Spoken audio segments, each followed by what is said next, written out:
વડોદરાથી બસ 40 કિલોમીટર દૂર એક એવું પ્લેસ છે જ્યાં તમે લિટરલી 500 વર્ષ પાછા જતા રહ્યા હોય ને એવું ફીલ થાય. આ છે ચાંપાનેર પાવાગઢ આર્કિયોલોજીકલ પાર્ક, એક યુનેસ્કો વર્લ્ડ હેરિટેજ સાઇટ, પણ આજે પણ લોકોને એટલું ખબર નથી. આજે આપણે ફૂલ એક્સપ્લોર કરવાના છીએ આ લોસ્ટ સિટી, જામી મસ્જિદ ચાંપાનેર અને ત્યાંથી પાવાગઢ ઉપર આવેલું 7 કમાન સુધી.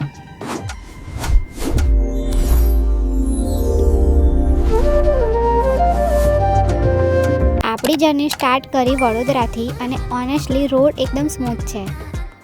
તો ઓબ્વિયસલી જતા પહેલાં થોડું બ્રેકફાસ્ટ કરી લઈએ સર્વોત્તમમાં. આ તો અમારું દર વખતનું ફિક્સ જ હોય છે. સો here is our junk food.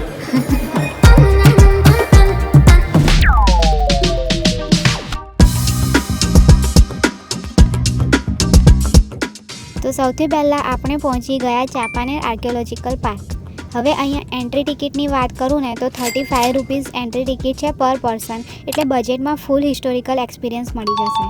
અને એન્ટ્રી કરતાં જ એક અલગ વાઇબ આપે છે. મોડર્ન સિટીમાંથી ડાયરેક્ટ હિસ્ટ્રીમાં એન્ટ્રી લઈ લે એવું ફીલ થાય. થોડું હિસ્ટ્રી સમજીએ બિકોઝ આ પ્લેસની રિયલ બ્યુટી હિસ્ટ્રીમાં છે.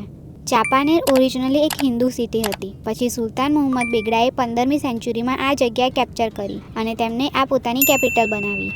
અને ઓલમોસ્ટ 23 વર્ષ સુધી આ સિટી બિલ્ડ થતી રહી. ઇમેજિન કરો, પૂરા પ્લાનિંગ સાથે એક advance city, road, water system, mosques, palaces બધું જ બનાવ્યું હતું. બટ ઇન્ટરેસ્ટિંગ પાર્ટ શું છે, આ સિટી સડનલી એબેન્ડન થઈ ગઈ.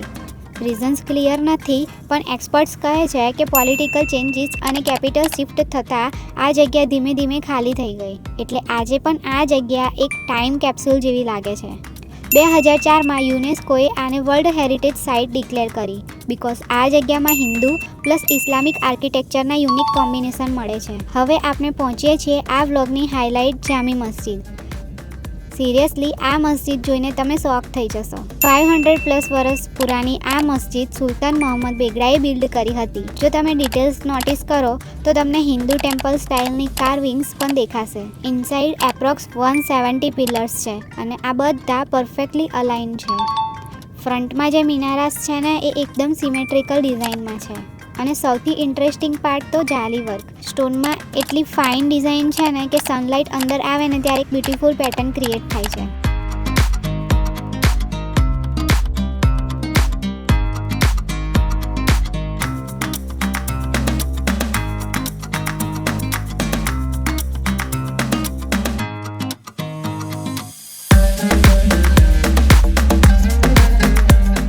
હવે આપણે મૂવ કરીએ પાવાગઢ તરફ અને ફાઇનલી આપણે પહોંચી ગયા 7 કમાન. 7 કમાનનો મતલબ 7 આર્ક્સ. આ સ્ટ્રક્ચર એક મિલિટરી આર્કિટેક્ચરનો પાર્ટ હતો. ડિફેન્સ અને સર્વેલન્સ માટે યુઝ થતો હતો. પણ આજે આ જગ્યા ફેમસ છે એના વ્યૂ માટે. અહીંયા ફૂલ ચાંપાનેર એરિયા, ગ્રીનરી અને લેન્ડસ્કેપ એકદમ બ્રીથટેકિંગ લાગે છે. સનસેટમાં તો આ જગ્યા નેક્સ્ટ લેવલ બની જાય છે. મને પર્સનલી આ પ્લેસમાં જે વસ્તુ વધારે ગમે છે ને એ છે અહીંની ઓથેન્ટિસિટી.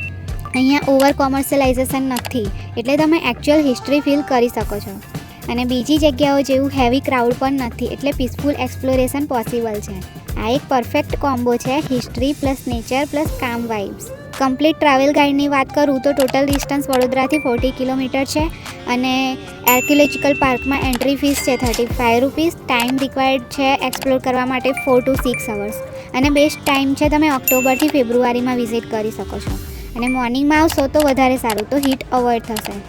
અને તમારી સાથે વોટર બોટલ પણ કેરી કરીને આવો તો વધારે સારું. ડ્રોન યુઝ કરતાં પહેલાં પરમિશન લેવી જરૂરી છે.